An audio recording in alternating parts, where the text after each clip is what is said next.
Dear friends, എല്ലാവർക്കും എൻ്റെ ചാനലിലേക്ക് സ്വാഗതം. നമുക്ക് ഈ തണുപ്പ് കാലത്ത് വളർത്താവുന്ന കുറച്ച് ചെടികളെ കുറിച്ചാണ് ഞാനിന്ന് പറയുന്നത്. നമുക്ക് അതിൽ ഏറ്റവും നല്ലത് മനോഹരമായി വളർത്താവുന്ന ഒന്നാണ് പെറ്റൂണിയ. പെറ്റൂണിയ ഇപ്പോൾ ഹൈബ്രിഡ് പെറ്റൂണിയ ഉണ്ട്, നാടൻ പെറ്റൂണിയ ഉണ്ട്. ഹൈബ്രിഡ് പെറ്റൂണിയയിൽ വളരെയധികം നിറങ്ങളിൽ കാണപ്പെടുന്നതാണ്. അതിൻ്റെ വിത്തുകൾ ഓൺലൈനിൽ കിട്ടുന്നുണ്ട്, നഴ്സറികളിലും കാണാം. നല്ല രീതിയിൽ നോക്കി വളർത്തുകയാണെങ്കിൽ ഈ തണുപ്പ് കാലത്ത് നമുക്ക് വീട്ടിൽ വളർത്താവുന്ന ഏറ്റവും നല്ല ഒരു ചെടി തന്നെയാണ് പെറ്റൂണിയ ചെടി. അതുപോലെ തന്നെയാണ് ഈ ആസ്റ്റർ എന്ന് പറയുന്ന ഈ ചെടിയും. പക്ഷേ ഇതൊക്കെ വിത്തുകൾ നട്ട് മുളപ്പിച്ച് ഏകദേശം 2-3 മാസത്തോളം എങ്കിലും ആയതിനു ശേഷം മാത്രമേ പൂക്കൾ ഉണ്ടാകുകയുള്ളൂ എന്ന ഒരു ഇതുണ്ട്. അതുകൊണ്ട് നമ്മൾ ക്ഷമയോടുകൂടി പരിപാലിക്കുകയാണെങ്കിൽ തീർച്ചയായിട്ടും നമുക്ക് ഇതുപോലെ പൂക്കൾ വളർത്തിയെടുക്കാൻ കഴിയും. പിന്നെ ഉള്ള ഏറ്റവും നല്ല ഒരു ചെടിയാണ് ഡാലിയ. ഇതും നമുക്ക് കിഴങ്ങു വഴിയും അല്ലെങ്കിൽ നമുക്ക് വളർത്തിയെടുക്കാവുന്നതേ ഉള്ളൂ. അതുപോലെ ആസ്റ്റർ, അതുപോലെ സീനിയ, ഇതെല്ലാം തണുപ്പ് കാലത്ത് വളരെയധികം പൂക്കൾ തരുന്ന ചെടികളാണ്. ഡാലിയയുടെ വിത്തുകളൊക്കെ നമ്മൾ പാകി ഏകദേശം 2-3 മാസത്തിനുള്ളിൽ തന്നെ നല്ല പൂക്കൾ ഉണ്ടാകുന്ന ചെടികളാണ് ഡാലിയ. കൂടുതൽ പരിചരണമൊന്നും വേണ്ട, കൂടുതൽ മണൽ കലർന്ന മണ്ണാണ് ഡാലിയയ്ക്ക് ആവശ്യം. എല്ലുപൊടിയും വേപ്പിണ്ണാക്കും ഒക്കെ ഇട്ട് കൊടുത്താൽ നല്ല രീതിയിൽ വളർന്നു കിട്ടുന്ന ഒരു ചെടിയാണ് ഈ ഡാലിയ. അതുപോലെ ഈ ഗസാനിയ എന്ന് പറയുന്ന ഈ ചെടിയും നമുക്ക് വിത്ത് വഴി നട്ട് വളർത്താവുന്ന ചെടിയാണ്. ഓൺലൈനിൽ ഇപ്പോൾ ഒത്തിരി വിത്തുകൾ നമുക്ക് നല്ല വിത്തുകൾ കിട്ടുന്നുണ്ട്. നമ്മൾ ക്ഷമയോടുകൂടി നട്ട് വളർത്തുകയാണെങ്കിൽ ഇതൊക്കെ വളരെ ചിലവ് കുറഞ്ഞ രീതിയിൽ നമുക്ക് നട്ട് വളർത്താവുന്നതേ ഉള്ളൂ. നഴ്സറികളിൽ നിന്ന് വാങ്ങുമ്പോൾ ഒരു ചെടിക്ക് 100 കൊടുത്ത് വാങ്ങുന്നത് 50 രൂപയൊക്കെ കൊടുത്തു കഴിഞ്ഞാൽ 10-40 വിത്തുകൾ നമുക്കിത് കിട്ടുന്നതാണ്.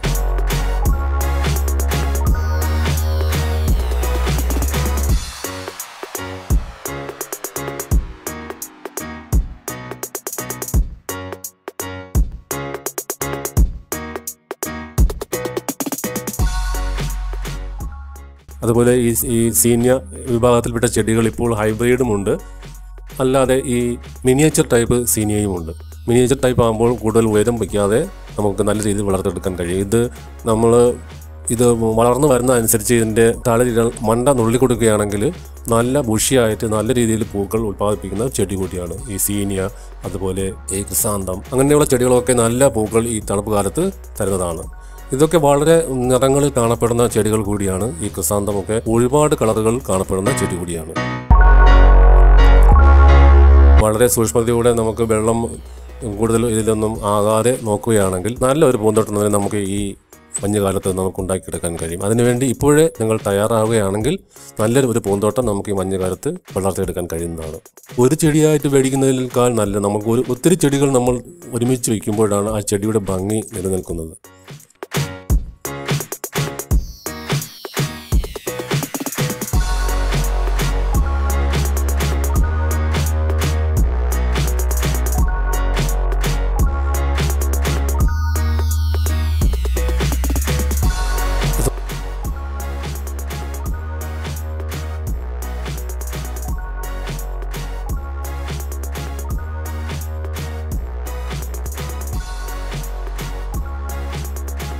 അതുപോലെ തന്നെയാണ് മാരിഗോൾഡ്. നമുക്ക് എല്ലാവർക്കും വളരെ കാലം മുൻപ് മുതൽ അറിയാവുന്ന ഒരു ചെടിയാണ് ഈ മാരിഗോൾഡ്. പക്ഷേ ഇപ്പോൾ കിട്ടുന്നത് വളരെ നല്ല ഹൈബ്രിഡ് വെറൈറ്റി മാരിഗോൾഡുകൾ ഇപ്പോൾ കിട്ടുന്നുണ്ട്.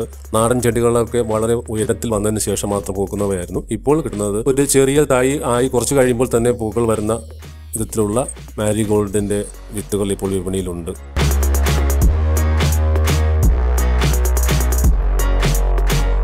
അതുപോലെ ഈ ജെറേനിയം എന്ന് പറയുന്ന ചെടിയും ഈ തണുപ്പ് കാലത്ത് വളർത്താൻ പറ്റുന്ന ഒരു ചെടിയാണ്. പക്ഷേ ഇതിന് ഒത്തിരി പരിചരണം ആവശ്യമുണ്ട്, ഇല്ലെങ്കിൽ നശിച്ചു പോകുന്ന ചെടി കൂടിയാണ് ഈ ജെറേനിയം എന്ന് പറയുന്നത്.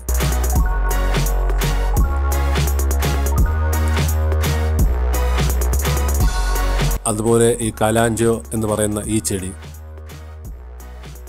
നല്ല മനോഹരമായ പൂക്കൾ കൊണ്ട് വളരെയധികം മനോഹരമായ ഒരു ചെടിയാണ് ഈ കലാഞ്ചോ ചെടിയും നമുക്ക് വളരെയധികം നിറങ്ങളിലും ഒക്കെ കിട്ടുന്ന ഒരു ചെടിയാണ് ഇതും ഈ തണുപ്പ് കാലത്ത് നമുക്ക് വളർത്താവുന്നതാണ്.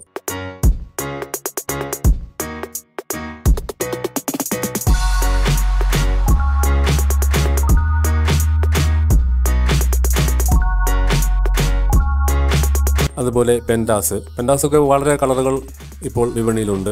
പെൻഡാസിനൊന്നും വലിയ പരിചരണമൊന്നും ആവശ്യമില്ല. നമുക്ക് ഇതിൻ്റെ തണ്ടുകളൊക്കെ മുറിച്ച് നട്ടു കൊടുത്താൽ വീണ്ടും വളർത്തിയെടുക്കാൻ കഴിയുന്ന ഒന്ന് തന്നെയാണ് ഈ പെൻഡാസ്. വളരെ സീസൺ കഴിഞ്ഞാലും കട്ട് ചെയ്തൊക്കെ നിർത്തുകയാണെങ്കിൽ നമുക്ക് വീണ്ടും ഇത് അടുത്ത സീസണിലേക്ക് വളർത്തിയെടുക്കാവുന്ന ഒരു ചെടിയാണ്.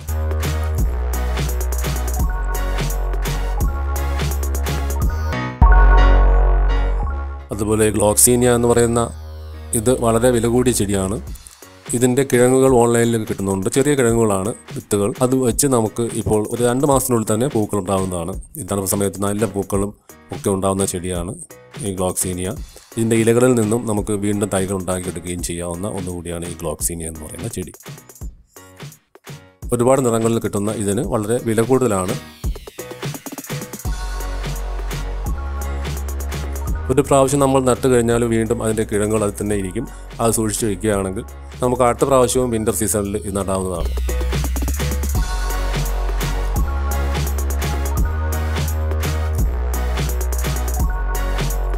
പിന്നെയുള്ളത് നമ്മുടെ 10 മണിയാണ്. 10 മണി ചെടി ഇല്ലാത്തവരായി ആരും തന്നെ കാണില്ല എന്നറിയാം. പക്ഷേ ഇത് ഹൈബ്രിഡ് 10 മണിയാണ്.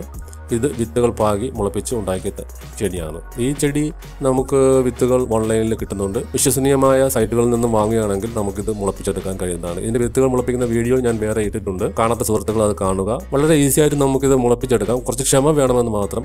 പെട്ടെന്ന് ഫംഗൽ ഇൻഫെക്ഷൻ ഉണ്ടായി ഇതിൻ്റെ തൈകൾ നശിച്ചു പോകും. അതുകൊണ്ട് ആൻറ്റി ഫംഗലൊക്കെ ഉപയോഗിച്ച് നമുക്കിത് മുളപ്പിച്ചെടുക്കുകയാണെങ്കിൽ ഒരു 1.5 മാസത്തിനുള്ളിൽ തന്നെ നമുക്ക് പൂക്കൾ വന്നു തുടങ്ങും. ഇത് ആദ്യം മുളച്ച് വരുമ്പോൾ തന്നെ ഇതിൽ മുട്ടോടുകൂടി ഒരു മാസത്തിനുള്ളിൽ തന്നെ മുട്ടവും പൂവുമായിട്ടായിരിക്കും ഇത് വരുന്നത്. പിന്നീട് ഇതിൻ്റെ അഗ്രഭാഗം നുള്ളി കൊടുത്ത് നമുക്കിത് വളർത്തിയെടുക്കാൻ കഴിയുന്നതാണ്. ഇതെല്ലാം തൈകൾ വെച്ച് ഇങ്ങനെ വളർത്തിയെടുത്തതാണ്. കുഞ്ഞു തൈകൾ വലുതാക്കിയതാണിത്. ഇനി ഇത് നുള്ളി വിടുകയാണെങ്കിൽ ഒരുപാട് പൂക്കൾ ഇതിലുണ്ടാകുന്നു. വളരെ മനോഹരമായ ഒരു ചെടിയാണ് ഈ 10 മണിയുടെ ഈ ഹൈബ്രിഡ് ചെടി. ഇതിൽ തന്നെ വീണ്ടും വിത്തുകൾ ഉണ്ടാകുകയും പുതിയ പുതിയ നിറങ്ങൾ നമുക്ക് ഉണ്ടാക്കിയെടുക്കാനും കഴിയുന്നതാണ്.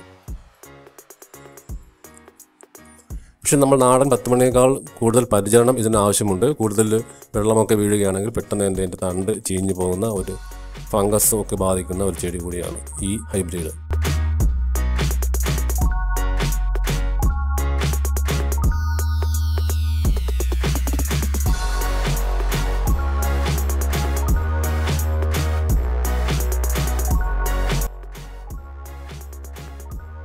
ഇൻപേഷ്യൻസ് എന്ന് പറയുന്ന ഈ ചെടിയും ഇപ്പോൾ വളരെ നിറങ്ങളിൽ കാണപ്പെടുന്നു. പണ്ട് കാലങ്ങളിൽ ഇത് ഒരു നാടൻ ചെടി എന്ന രീതിയിൽ നട്ടു വളർത്തിയിരുന്നതാണ്. പക്ഷേ ഇപ്പോൾ നല്ല ഒരു ഹൈബ്രിഡ് വെറൈറ്റികൾ തന്നെ ഇപ്പോൾ ഇതിൽ ഇറങ്ങിയിട്ടുണ്ട്.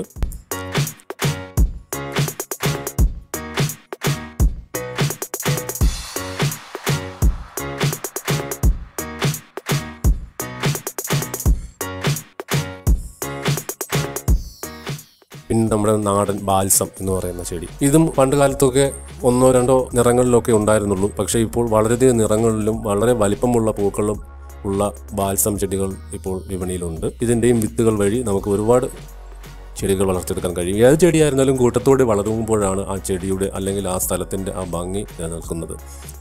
കഴിവതും ഒരു ചെടി തന്നെ കൂട്ടത്തോടെ നടുവാൻ ശ്രമിക്കുകയാണെങ്കിൽ വളരെയധികം നല്ല ഒരു കാഴ്ചയായിരിക്കും. കഴിവതും ഒരു ചട്ടിയിൽ തന്നെ 2-3 തൈകൾ വെച്ച് കൊടുക്കുകയാണെങ്കിൽ നല്ല ബുഷായിട്ട് ആ ചട്ടി നിറഞ്ഞു തന്നെ നിൽക്കും. അങ്ങനെ നമുക്ക് മനോഹരമായ ഒരു പൂന്തോട്ടം നിർമ്മിക്കാൻ കഴിയുന്നതാണ്.